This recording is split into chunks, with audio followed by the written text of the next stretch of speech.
Courage versus ordre. L'héroïne qui défie l'armée. Le feu illuminait le ciel nocturne de Kinshasa comme un soleil rouge sang. Capitaine Amara Diallo regardait les flammes danser au-dessus des toits de tôle ondulés. Sa radio grésillait avec des voix paniquées de ses soldats dispersés dans la ville. « Capitaine, nous avons besoin d'aide immédiatement !» criait le sergent Koné. 12 de ses hommes étaient pris au piège dans un bâtiment gouvernemental en feu. Les rebelles avaient encerclé la zone et tiré sur tout ce qui bougeait. Le général Mbeki avait été clair dans ses ordres. Aucune mission de sauvetage. Nous ne pouvons pas risquer plus de vies pour 12 soldats, avait-il dit froidement. Amara serrait les poings en écoutant les appels désespérés à la radio. Elle connaissait chacun de ces hommes personnellement. Le sergent Koné avait 3 enfants qui l'attendaient à la maison. Le soldat Traoré venait tout juste de se marier le mois dernier. Ces hommes n'étaient pas des numéros sur un rapport militaire. Ils étaient sa famille, ses frères d'armes. Le lieutenant Sankara s'approcha d'elle avec inquiétude. Il était jeune, peut être 23 ans, avec des yeux qui reflétaient encore l'innocence. Ses mains tremblaient légèrement quand il parlait de combat. « Capitaine, que faisons-nous » demanda-t-il d'une voix hésitante. Amara regarda le visage du jeune homme et y vit sa propre peur. Elle se souvenait de sa première mission, il y a 10 ans, la terreur qui lui nouait l'estomac avant chaque bataille. Maintenant, elle était devenue dure, comme l'acier forgé par l'expérience. Mais son cœur battait encore pour ses soldats. « Préparez les véhicules » ordonna-t-elle soudainement. « Mais, capitaine, les ordres du général » protesta Sankara. « Je connais les ordres » répondit-elle sèchement. Elle prit son fusil d'assaut et vérifia son équipement. Ses doigts bougeaient avec la précision d'une machine bien huilée. Chaque geste était calculé, chaque mouvement délibéré. Dans sa tête, elle entendait encore la voix de son père. « Amara, l'honneur ne se trouve pas dans l'obéissance aveugle. Il se trouve dans le courage de faire ce qui est juste. » Son père avait été tué en défendant leur village contre des bandits. Il aurait pu fuir, mais il était resté pour protéger les innocents. Cette leçon avait façonné toute sa vie militaire. « Capitaine, si nous y allons, nous risquons la cour martiale, » dit Sankara. Amara le regarda droit dans les yeux. « Et si nous n'y allons pas, nous risquons nos âmes. » Elle monta dans le premier véhicule blindé. 8 soldats volontaires la suivirent sans hésitation. Ils connaissaient les risques, mais ils faisaient confiance à leur capitaine. Le convoi se dirigea vers le centre-ville à travers les rues désertes. Les bâtiments abandonnés ressemblaient à des fantômes dans l'obscurité. Des débris jonchaient la route, vestiges des combats précédents. L'odeur de la poudre et de la fumée emplissait l'air. Amara sentait l'adrénaline couler dans ses veines comme du feu liquide. Sa respiration était contrôlée, ses sens en alerte maximale. Chaque ombre pouvait cacher un ennemi. Chaque coin de rue pouvait être un piège mortel. « Contact ennemi à 2 heures !» cria le mitrailleur. Les balles commencèrent à siffler autour des véhicules. Le métal résonnait sous l'impact des projectiles. Amara ordonna l'arrêt et déploya ses hommes. Ils progressèrent de maison en maison, couvrant leurs flancs. Le combat était intense, brutal, sans merci. Les rebelles étaient bien armés et déterminés. Ils connaissaient le terrain mieux que les soldats gouvernementaux. Chaque mètre gagné coûtait du sang et de la sueur. Le lieutenant Sankara fut touché à l'épaule par un éclat. Il grimaça de douleur, mais continua à avancer. Amara voyait la peur dans ses yeux se transformer en détermination. Le jeune homme devenait un vrai soldat sous le feu. « Bâtiment en vue !» cria le sergent Camara. Le bâtiment gouvernemental était entouré de flammes. Des silhouettes se déplaçaient aux fenêtres supérieures. C'étaient ces hommes, toujours vivants, mais pris au piège. Les rebelles avaient établi des positions défensives tout autour. Ils tiraient méthodiquement sur toute tentative d'approche. Amara étudia la situation avec l'œil d'un stratège expérimenté. Elle compta au moins 20 ennemis en position. C'est 8 hommes contre 20, plus le sauvetage à effectuer.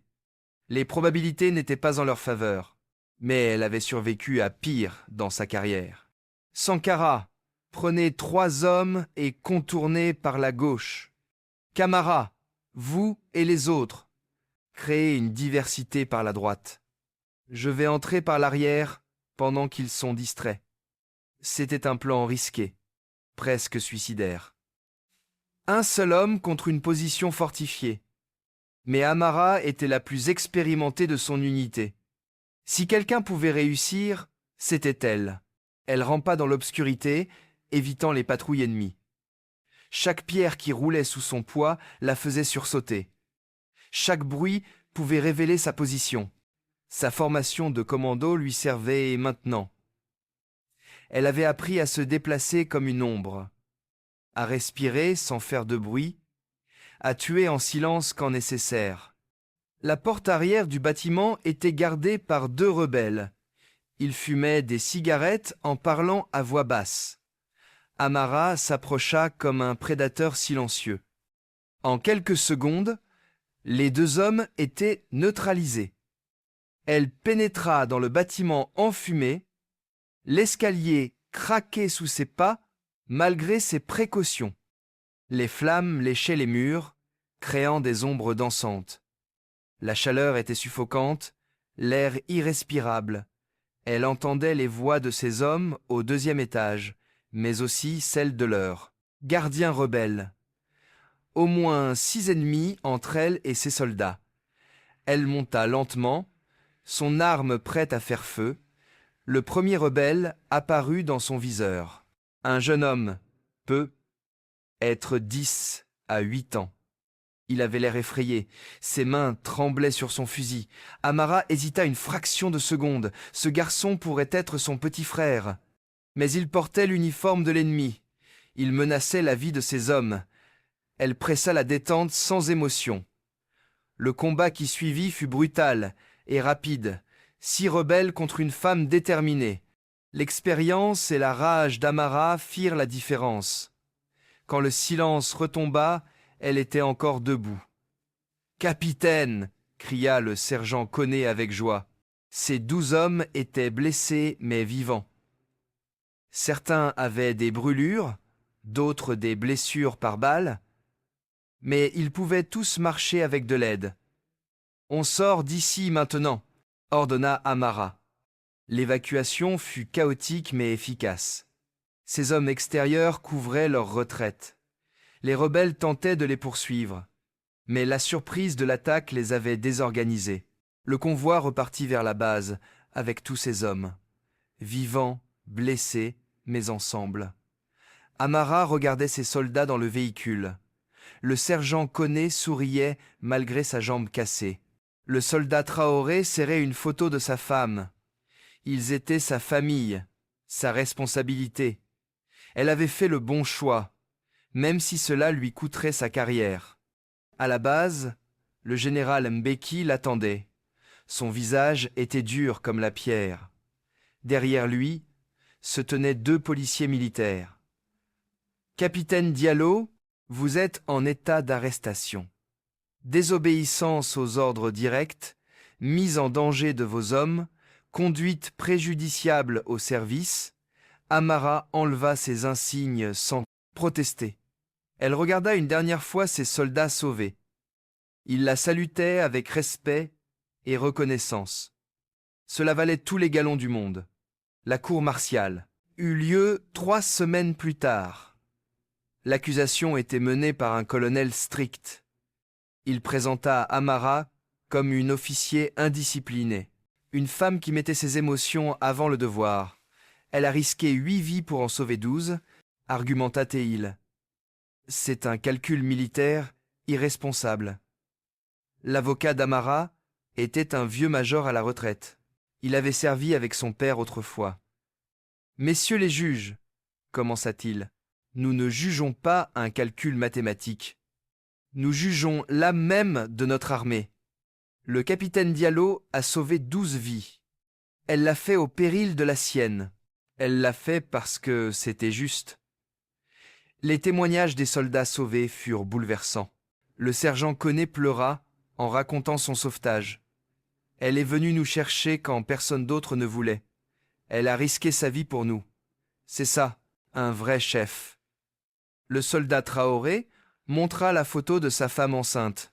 Grâce au capitaine, je verrai naître mon enfant. Elle nous a donné une seconde chance de vivre. Même le lieutenant Sankara témoigna en sa faveur. Elle m'a appris ce qu'est le vrai courage.